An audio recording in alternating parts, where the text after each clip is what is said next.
Hey everybody, it's Mike over here at Growtopia, and we have all the seeds planted in all the beds.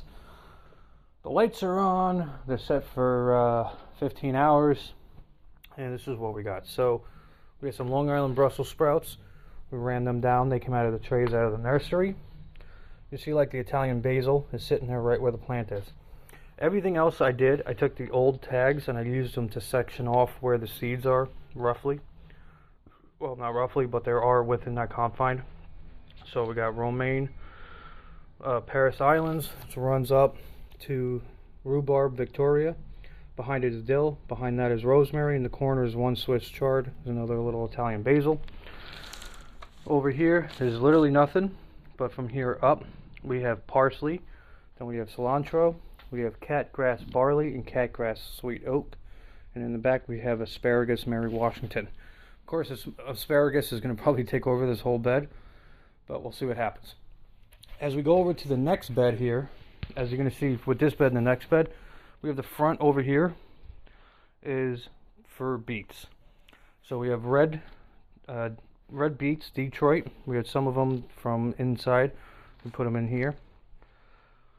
Going up, we have beans, bush, Romana 2. We have turnip, snowball. And in the back where the cardboard is carrots. It's a mix of red, purple, white, yellow, and orange seeds that I had. So that's pretty good right there. They're sitting under the cardboard. You could use anything. The cardboard just works great for germination. Once they germinate, you take the cardboard off and they'll be on their own. And carrots take a while, such as beets. Carrots are definitely the longest for sure. So we're going to be keeping an eye on that. Then we have broccoli Romachessa. We had some of them already started from the nursery, so we just put them in here, no seeds at all, just the pods. In the back we have dragon tongue bean, peas, sugar daddy, and then we have Taylor bean over there. We had one Taylor bean that kind of looked like it was starting to go, but let's see what happens. Next thing we have is rainbow Swiss chard. We have a few of them that we got from the nursery. Then we have okra. On this side we have arugula. Then we have spinach Bloomingdale. Over here we've got broccoli Wortham, and we got onion sweet Spanish over here. And obviously the carrots. And then for the last bed, like I said before, we have our Detroit red beets that are going to be growing here. Then we have the cauliflower and the cabbages. Now of course, unfortunately, they do grow really big, so the spacing in here is really bad for them. But we're going to roll the dice with it. So we have cauliflower snowball. Behind it we have eggplant Casper, and we have cabbage green golden acre. Now the eggplants, they're going to grow and they're going to want to viney down, so I put them on the ends so that they can grow up and then down and flood the whole floor. Then we have lettuce butter crunch, lettuce black seeded Simpson, which I like from last year, and then down at the end we have sage. Over here we have another Italian basil. Then over here we have cabbage red acre. We have 3 of them that are growing from the nursery. Then we have common catnip that's kind of snuck right into here. We got kale Siberian. We got Utah lettuce, celery that goes to the back. Thai German that's in a small spot. Cauliflower purple Sicily. Got 2 of them in there. Eggplant black beauty's there, and then chives common. So I know it's a lot that we're trying to put into a bed it's big but it's small. They're 5 feet by 2 feet, 10 inches deep. But hey, we're going to roll the dice and see where it goes. And this is our first time running these, so this is going to be really interesting. The watering system works great. I tested it again for 1 minute. Basically, these beds are going to retain a lot more water, a lot better than they would outside, because they are sealed up on the bottom. They're silicone sealed. They got a plastic interlay, and they have a drain. And the drains have been working very, very well, draining out the residual water that's in these beds. So honestly, I would have to say this is definitely a fun experiment.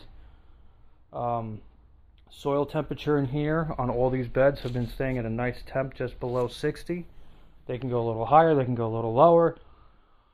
But like I said, I got another bucket that's coming that's going to be bigger. And I got this fruit and bloom booster. That's a liquid fertilizer that I'm going to be using in these beds this year. But as of right now, I don't see them needing any fertilizer because we did mix in the JP's secret stuff or special stuff, whatever. So it does already have, every bed has its own fertilizer in it that's going to last up for a good 5 to 6 months. So I don't see us needing to add more fertilizer, but there are going to be a lot of plants in here that are going to have that larger demand for fertilizer.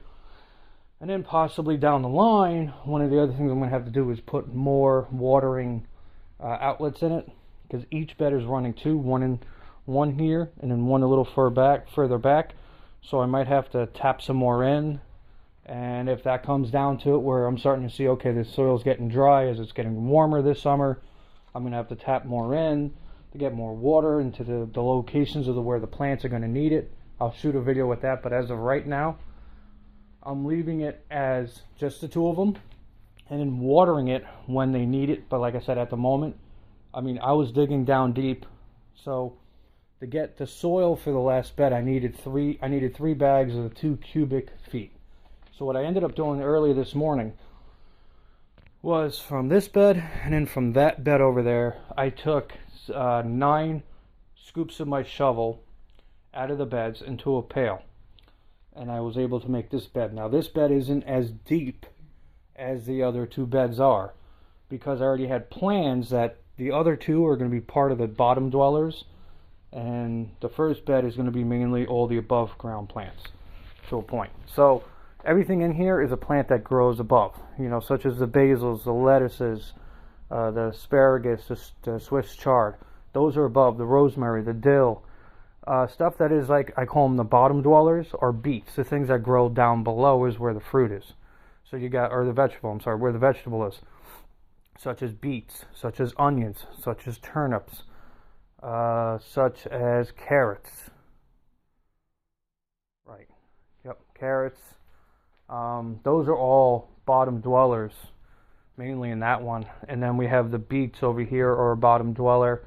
And outside of that, everything is above and over. So you got the eggplants on the side, so they grow up and over. It's going to be interesting. I would say if whenever we start getting some germination from the other spots, I'm going to shoot a video. So you guys can definitely stay tuned. Like, subscribe, share it with your friends and family. Definitely stay tuned of what's going to be growing on in the bedroom. Anyway, guys, that is it for today. This is Mike over here at Growtopia. Like I said, like, subscribe, share it with your friends and family, and get in there and grow something. This is going to be it's going to be fun and exciting. And what's great with the chains is I can lower and raise it if I need to. I know there's a lot of light concentrated on all of them, like in the center.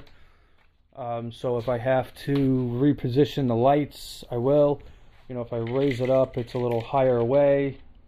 Whoopsies, and I just unhooked it. So I got to let the camera go so I can readjust this light, because I just hooked the chain off. But anyway, guys, talk to you later.